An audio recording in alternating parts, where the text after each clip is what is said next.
I never believed in the kind of things that keep you up at night. Shadows that lurk just beyond your peripheral vision, or faces that stare from the darkness with intent. That was until I moved into an old, dilapidated home on the outskirts of town, a place semi-familiar to me because it belonged to my grandmother.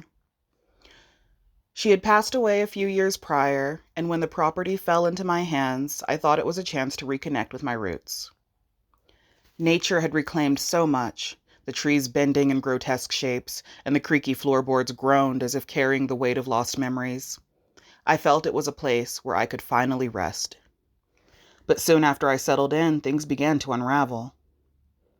It started when I heard whispers, a low, almost melodic hum that seeped through the cracks of my mind.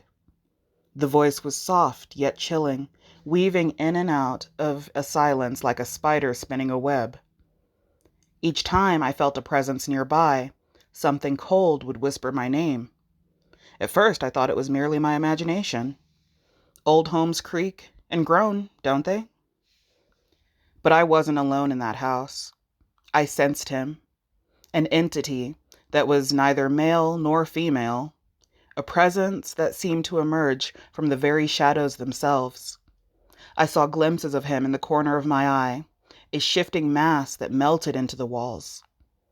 At times, his form appeared less human and more a reflection of something sinister, something ancient. There was a smell, too, something rancid that stung my nostrils, something that felt like decay. The first time he made himself known was on a night thick with fog. I was lying in bed, confronting the sense of dread that pooled in my gut for weeks now. Suddenly, I woke to find the air around me suffocatingly heavy. The room darkened, but a singular light flickered, a dull glow from the corner of the room. It was in that sickly light that I first saw him, standing unnaturally still, his figure hunched as if willingly hiding within the shadows. My breath caught, and I could barely muster a whisper, but he just stood there, blank eyes boring into me like hollow tunnels. Time slipped away. Seconds felt like hours. I don't know what compelled me, but I reached for my lamp to turn it on, and just as I did, he vanished, leaving behind a whisper that echoed in my mind. "Stay with me." From that night onward, sleep became a distant memory. He'd appear more frequently, merging with the rising shadows, whispering secrets, and tales that twisted my psyche. He was charming and disconcerting. With every encounter, he drew me closer to madness. I would find myself speaking back, an involuntary dialogue blooming in the void. "Who are you?" I would ask, my voice trembling. "You know me," he would reply. "We are one and the same. I'm everywhere, but in you, I'm home." With each passing night, I began to lose track of time, of days passing, and the outside world faded. I couldn't remember the color of the sky or the sound of children playing. I hardly remembered my own name. The whispers grew more compelling, more convincing. I felt as if I was sinking into a tar pit, drawn even deeper. Friends would call, but the calls went unanswered, their voices lost in the suffocating presence of him.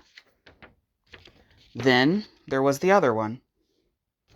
At first, I thought he was a figment of the same madness, a dark reflection of the original.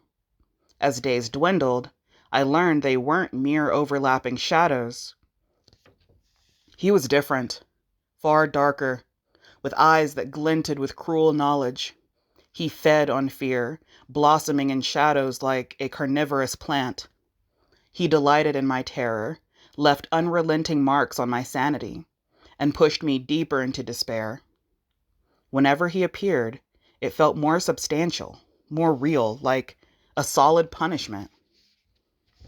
I realized they were two entities, separate yet woven together in a grotesque harmony. One pulled me into familiar oblivion, the other clawed at me with ravenous hunger. In this eldritch duet, I was trapped. He fed off my fear, while the other whispered promises of eternal darkness, and I became accustomed to their dance, a marionette strung along by despair. I could feel him trying to find me, could sense his twisted desire to claim me entirely.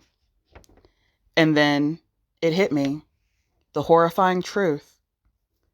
I was not merely a captive. I was bait. "Stay with me," he would say in a softer tone, as if lulling me into a dream. But when the other one rose, the air would grow dry, cruel laughter echoing in my mind, mocking my helplessness. They were hunters, and I was their prey, entrapped within a circus of horrors, tugged and twisted at their will. I grew aware that they were out for more than just me. There were others. Drawn by the fear they fed upon, they lurked in the shadows, waiting, extending their reach.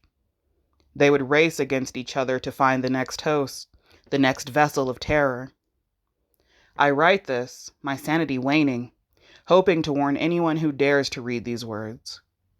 If you hear whispers curling around your mind, if you feel a cold breath creeping on your neck, know that you are not alone. You are being observed. And that curiosity you feel, that itch to explore, resist it. He tried to find me. It will find you too.